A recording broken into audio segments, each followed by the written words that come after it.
What's going on, everybody? This is Duke White. You're watching Real Life with Duke White. I'm here with Melissa Luxon, and we are going to talk about talk about communication. We're having a conversation about how two people who don't believe in the same things can actually have a conversation without disrespecting each other. And we do come from opposite sides on a lot of things.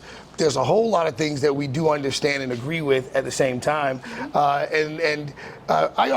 called you a truth seeker. I believe I'm a truth seeker myself. And one of the issues about being a truth seeker is that you can find yourself on the opposing side of what I guess would be called the norm. Sure, like your society. The masses, I mean, it depends on your outlook, because there are a lot of people who are in a minority viewpoint, but believe themselves to be in a majority viewpoint. Right, and so even the way she just did that, right? Because this is what we're talking about, because it's like, oh wait, do I have the ability to step out of myself and see how other people see things? Right.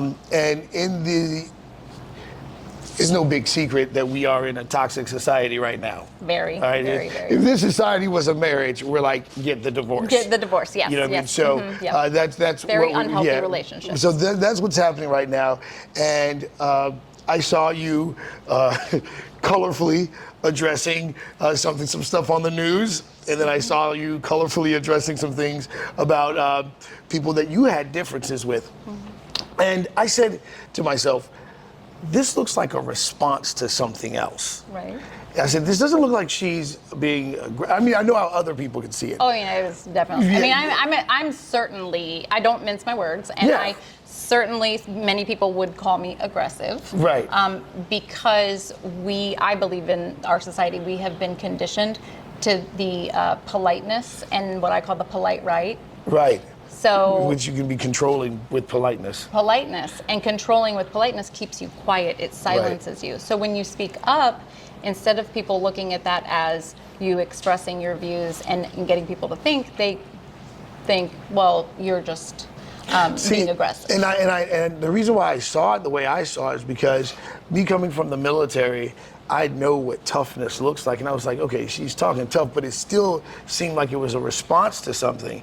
And after talking to you, I found out that it was like a passive attack that you were addressing in the purity of your nature. Right. You were addressing in full steam where someone else was trying to be passive. And you guys know the kind of character I'm talking about, whether you want to believe it or not. That person that, you know, with all politeness can be extremely manipulative and things like that. Coded language. Right. It's really coded language. Part of the Southern strategy in politics. Oh, absolutely. You know, it's where you can clearly see something is. The Jason and then Aldean you just call song. it a, see, I'm a fan. I like it. But I understand. I get it. What do you mean? Okay. What do you mean you get it? You're a fan. Like, let's talk about the video with segregation newspapers flying through the air. Let's talk about the lynching in the 1920s that took place on the courthouse that they included in that video. And let's talk about Try It in a Small Town, which says what? Yeah, and so here's my thing about that. This is what I think about that.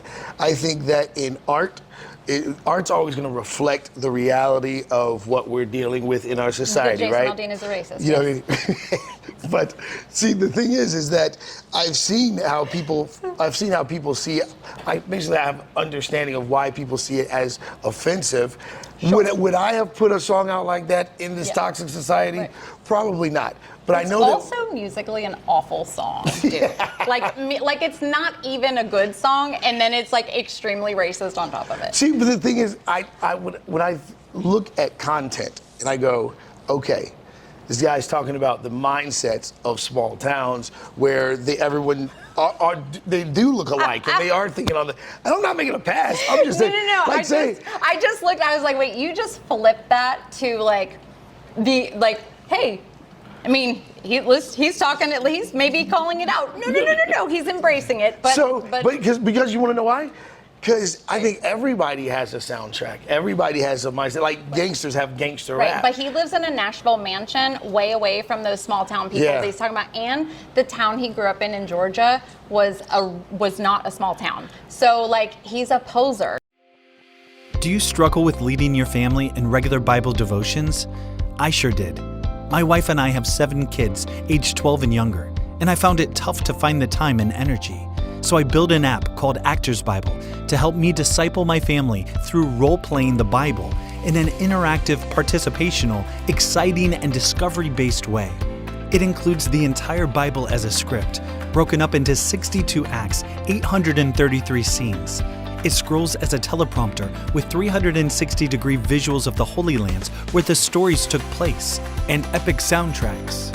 My family casts parts, listens to the audio drama, and then launches the teleprompter, which spoon feeds us our lines. We screen share it to our living room TV, and the Bible comes to life each and every time in our home. At the end of every scene, the software asked each casted player what they learned about God and the main characters, as well as what they will commit to obeying and or changing, thus directly applying the story to their lives as the Holy Spirit reveals. We get points and title increases as we progress, with the goal of going through the entire Bible in 1 to 3 years. This really helps us stay consistent. I have seen my whole family transformed, especially myself, with just 15 minutes a day. We also do this in concert with other families too, all individually going through Actors Bible scene by scene for family devotions. All the families then gather together, cast parts, rehearse a few times, and then present the multiple scenes back to back for an evangelistic outreach performance for our communities. Actors Bible will transform your family Bible time and help you reach your community too. Try it for free today. To say it's racist. And that's my point. I like the fact that people say exactly what they mean and what they think, because it's like, but most people don't. Where I draw the line is like if you're going to play the victim afterwards. Right. Like that's where I draw the line. Like, hey, but for me, I'll tell people straight up, you come to my house and try to mess with my family, you don't know what you're going to get. Sure. I do not believe at all that you're going to get a prayer. Nope. You know what I mean? So I know there's no thoughts and prayers to be had. Yeah, nope. So when you talk about defending what you know, sure. I sat down with the leader of the KKK. Yeah. What was the guy's name? Thomas Robb. That's his name, Thomas Robb, and genuinely a nice guy. Absolutely evil. Sure. Evil, but nice. Right. You know what I mean? Face. Right. But you know what I mean? Behind the mask. Get it? He's the leader of the KKK. Anyway, point is, that was just funny. I don't care who you are. That was funny. But my point is that, I know that there's dynamics to people, right? Sure. And when people, again, think they're expressing one thing, and they genuinely are to themselves, the part that I clearly see we're missing is that we all affect each other. Yes. And maybe I'm defining myself on how I see myself, but I'm not defining myself on how I make you feel. Sure. And that is where a lot of mistakes are made. Right. Because we'll think we're doing something. I hear Democrats and Republicans, I hear atheists and Christians constantly talk about what's best for the people, what's best for America. And I'm like, well, have you talked to America? Have you talked to the families? Right. And usually it's this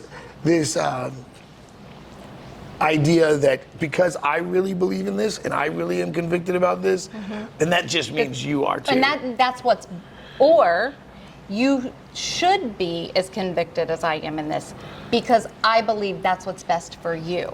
Right. And my issue is that how about we talk, there's very broad terms in what's best for America. What's best for America is allow people to be themselves, have autonomy over themselves, have agency over themselves, and be who they authentically are without the programming of society to say what we're supposed to be. Right. So I know that this is problematic for some people because we do for one, a lot of people don't like change. Oh, very much. Right. And I love change. The one thing that America has constantly tried to do is control the change. And I think this is one of the things that industries do is they allow progression, but it has to have some type of industry value or industry connection to it. It's got to be linked to money. Right. Like, hello. Because like, if you really even the ask church. yourself, right, especially the church, but 40% of the wealth in the United States is coveted by the church. The American church brings in about $365 billion a year. You know what I mean? And that's non-taxable And we money. have homeless people in this country. Hi, I'm Robert Shepard. America has approximately 580,000 homeless people. My area of Virginia estimates 5,783 people living on the streets. A Google search can show the homeless number in your state. You can make a difference. Please send a message that God loves the homeless and has not forgotten them. Go to www.comingsoonjesus.org and click on Fundraising. Purchase the Coming Soon Jesus t-shirt or hoodie. The CSJ team delivers the shirts and hoodies to homeless shelters, churches, and even directly to the homeless. Together, we can make a difference. Together, we can help the homeless. Please go to www.comingsoonjesus.org. Purchase a t-shirt or hoodie for the homeless today. God bless you as you bless the homeless. Right. And the same people will vote to not have government pay for the unhoused people that we have, including the unhoused veterans. But they don't want to tax the churches either, and they don't want to force the churches to do something about the unhoused, other than a week here at Winter Shelter or whatever, and I'm just speaking locally. Well, and this is the thing, is that I don't think the church in America really understands how far the population has grown, and that the responsibility has gotten bigger as well. And a lot of the things that happened to the American church system was that when it accepted that nonprofit status, there were. You mean just the tax evasion status? Yeah, pretty much. And then what ended up happening was that the church didn't. It put a lot of its duties on the government. Right. You know what I mean? So it's like, oh, the government will do that. The government is like, no, this is. And so when it abandoned the responsibility, it lost its identity. Well, and the flip side of that is then the government says, well, that's the church's responsibility, the community's responsibility to help in that aspect. So it's like the churches are saying the government should, the government saying the churches should, and then really that's why we have. And this is where I look to the Bible for my source, and I'm like, but the Bible does, I can blame stuff on the government all day, but that's one thing that the Bible tells us we're supposed to do, is to take care of the poor, take care of the widows. So one of the things that I challenge the church with is, like, how are you going to get people to believe in God when you yourselves are not practicing what you're telling everyone to believe in, but not practicing? Right. And then I'm like, well, okay, I can kind of see why people are like, hey, that's not real. Because if the people that's supposed to be working it aren't working it, then it doesn't look real. Well, yeah, and I think there's that there's a couple things with the church. They've seen the decline in attendance, right? Which is terrifying, because that means decline in tithing and et cetera, right? And the church is a business, in my opinion. Yeah. And so when they see the declining people coming to church less, going to actual churches less, and that is a problem for the church. So they need to rebrand their business. And that's where I think where I say we need to reconcile with the heart of what the message really was, which was us caring for each other, which was us the thing about the God of the Bible. The thing about this God is if he doesn't do well with fake and phony. It's like, be all in. If you're going to represent him, be loving, be kind. And he understands the need for grace and mercy and justice and all of that. But the idea is for us to be responsible for each other and take care of each other. And I think that message got lost when the message of the Bible got hijacked for the sake of oppression. Because I try to remind people that the Bible was written by oppressed people.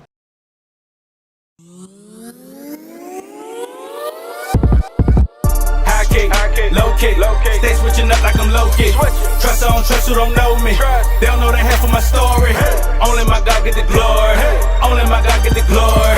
Only He know what it's for me. So only my God get the glory. Always come through with the extra. At the round table with investors. Talking long money, these lectures. This kingship goes scepters. Sacred or secular, ain't no division. It all belongs to the one who was risen, and through him who strengthens me. I can do all of my enemies something ridiculously. Forever in favor, you never get rid of me. Check the steeds, how I breeze through them, cause the flow, they ain't got that energy. But the message speaking Chinese to them, I can't let them slide. Devil hands on them, got them full of pride. If I come for them, then they finna hide. Put the fear of God in them, petrified. I'm vexing. Let me testify, I was in the grave, problem rectified. Now alive, why I get electrified. Catch demons in them, get them exercise. Cause my inner sanctum won't be jeopardized. Cut my inner circle, had to sever ties. It ain't no surprise that I'm still here. By the grace of my God and the tip of my spear. For real, for real. High kick, low kick. Stay switching up like I'm low kick. Trust I don't trust who don't know me. They don't know the half of my story. Only my God get the glory. Only my God get the glory. Only He know what it's for me. So only my God get the glory. Trust nobody. I don't trust nobody but God. Too many imposters, they go from bad to worse. Trust me. Trust nobody. I don't trust nobody. Not even my own understanding. I don't trust nobody but God. Bro, turn their head like a dough key. Vanity is all vanity. Check my adversary, they could never break me in and think it's the brink of insanity. How I spit it be sounding so heavily, don't it? I'm in the whip turning donuts, spinning circles round opponents. Living that life, better slow up. Call on His name, He gon' show up. Yeshua, HaMashiach, hallelujah. We just say the non-believer. They out here selling their soul to the devil to get to the riches. He been knowing how to cheat us. They don't know who to trust. They can hear His voice, but they don't know that it's Jesus. Can't ride out with anybody. I need real soldiers. I know some of y'all freeze up. I go above and beyond in my Call of Duty. I'm an overachiever. I jump in the spirit, see me get the wave in my arms like an open receiver. My only fear is God. That's my whole job, so I know who controlling me. I keep His commands. They be finessing the word, trying to make it fit who they be. They fumble the bag and envy how I'm getting it. I'm in their head living rent free. I tell them God did it. It ain't complicated, but you know how them simps be. So I keep their cannon open on the dresser, cause the Old Testaments resonate. I beat the statistics, all I do is win, so you can put them V's in my resume. Victory. High kick, low kick. Stay switching up like I'm low kick. Trust I don't trust who don't know me. They don't know the half of my story. Only my God get the glory. Only my God get the glory. Only He know what it's for me. So only my God get the glory. Right. So they understood the appreciation of loving and caring for each other, but then once you get into, hey, I saw this book put these people in check, let's use it for that reason. Let's use it. You've lost the authenticity. Correct. Now the same thing goes with politics as well. I think, and we might as well discuss this, but it's like when I look at Democrats and Republicans, I genuinely see the just two people barking at each other. Oh, I mean, I don't disagree with you. We are not gonna disagree there. I know women and men of God who are Democrats. Absolutely. I know men and women of God who are Republicans. I know Absolutely. homosexuals who are Republicans and Democrats. But when you talk to one individually, you hear the same language about, how people don't see their vision. So what is that? What is it that's causing the barking? Well, where do I start? Where do you start? I mean, specifically from a political perspective, I think you have two different things here. You have a policy conversation or you have a philosophy conversation. Okay. And so I can tell you all the reasons why it shouldn't be barking, because the Republicans literally should be like this, because Republicans have zero plan. Zero. Their plans are to take away human rights. Their plans are to have control in order to take away reproductive rights, in order to obviously control energy, things like this, right? Which is ultimately all around capitalism. You have the Democratic Party, who has very clear goals, right? There's policies that have been passed that obviously we're at our lowest for our unemployment rate in history. We've got inflation is back under control. No, I got it things in my like this, knees. right? Inflation in my right? knees. right. But here's the thing. But here's the thing, though. If you want to talk about policy, it shouldn't be like this. It should be calm conversation with, Democrats saying, "Hey, we want universal basic income," and Republicans or financial conservatives going, "Whoa, how are we going to pay for that?" Right? But then that's where it gets into money, right? Yeah. And it gets into the money behind the politics, because the conversations that people like myself want to have about holding the wealthy, including the church, accountable to society. I have to meet people where they are, and I understand that many people and I are not aligned there yet because they can't see it. So you said a lot there, and I'm looking at it like, okay, so if I take what you just said and put it into a personal situation where if I rise up from poverty Yep. and walk into wealth, then I'm responsible for helping the poor? So what are statistically, do you know that 80% of people will marry into the same socioeconomic status, and those same people will die in the same socioeconomic status? Okay, so in the 20% that don't? Right. Okay. And then the 1%, I don't believe we should have billionaires. Okay. I believe that after $10 million, you should be taxed at 90%. You cannot spend. What is the purpose behind that? You cannot look I at heard the Tupac say poverty. that. I heard Tupac say that. The poverty in this country is disgusting, and it's disproportionate because of the unadulterated, disgusting levels of greed and capitalism in this country. So when I go back and I look at the word, But I believe in free enterprise. No, so I got you. I got you. You're just saying Don't there's a miss cap. it. You're Like, saying- I'm just talking about like in the whole- a yeah. super broad. So goal. when I look at it, I look at the word, right? And the scriptures to say that you can gain the whole world and still lose your soul, right? So you can have as much wealth as anyone can have as much wealth as they want. Alexander the Great ran that whole side of the world, still lost his life. You know what I mean? So at the end of the day, it's Everybody's like, okay, gonna die. yeah. So then I go, okay, and then you can't take anything with you. That's right. So when you ask a genuine question, like what's the purpose behind it? And it's like, okay, if I see a person who's building legacy, and this is where I think that we forget that we're connected. Right. You know what I mean? That we forget that we're connected. And it's like, oh, wait, when I think about, I think I have the right to gain as much wealth as I desire. However, if I have poor character and don't care about my community, that in itself is something that not only do I have to deal with, when I die, but that's something that I'm going to have to deal with, when, I hate to say it, but it's kind of like a Scrooge thing where you get this revelation. And I think that sometimes, we want to, like when Tupac said it, when he started talking about you knock on the door first and you ask people to politely, please give us some food. And then you knock on the door right now, you might get shot. Right. He said you bang on the door. He said when you get to a point of hunger where you're willing to do anything to get food. Crime is almost always linked to poverty. Oh, absolutely. And this is where I think that the true answer is that we have to learn how to value each other better. Hi everyone, my name is Laura Rebouchet. I'm with an organization called Mercy Ships. We're a faith-based organization that perform free, safe surgeries for those in sub-Saharan Africa. We've been doing this for the past 45 years, and we go into areas that has severe poverty. These individuals cannot afford safe health care. And we go in and we perform surgeries that in the U.S. we take for granted. Cataracts, 30-minute surgeries. People are blind over there, and they've been blinded for years. And in 30 minutes they can see. We have miracles every day that we're performing. We had a little boy, he was 14 years old, and he was walking this way with sticks. His legs didn't work. His muscles in his legs had never worked. We performed a surgery where he was able to start playing soccer.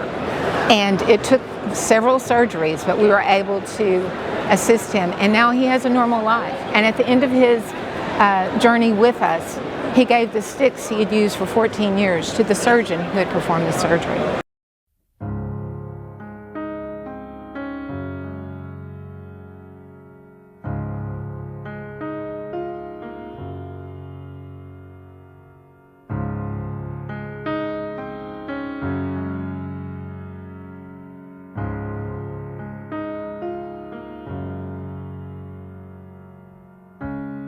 You gave me a place where I could find rest. Your love gave me strength when I ran out of breath. And nobody knows me like you do. Jesus, I run to you. Wherever I am, there you are. Whenever I fall, it's into your arms. When clouds around me gather, you are my shelter. Even in the waves of a raging sea, you're the calm where I find peace. When waters rise around me, you are my sanctuary. You are my sanctuary. Jesus, you are.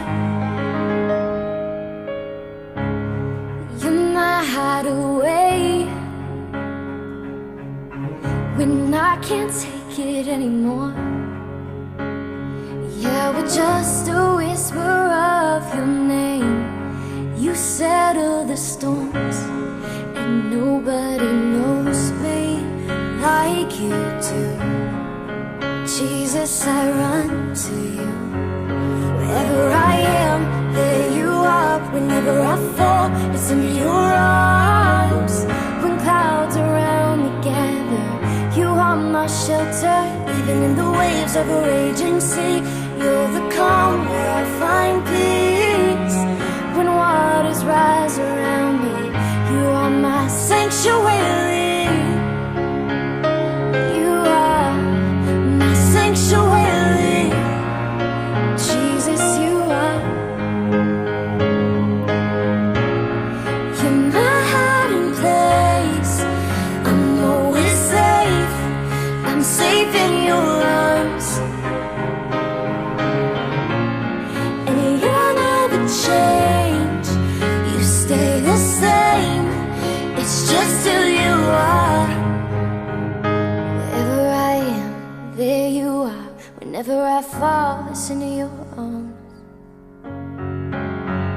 Wherever I am, there you are. Whenever I fall, it's into your arms. When clouds around me gather, you are my shelter. Even in the waves of a raging sea, you're the calm where I find peace.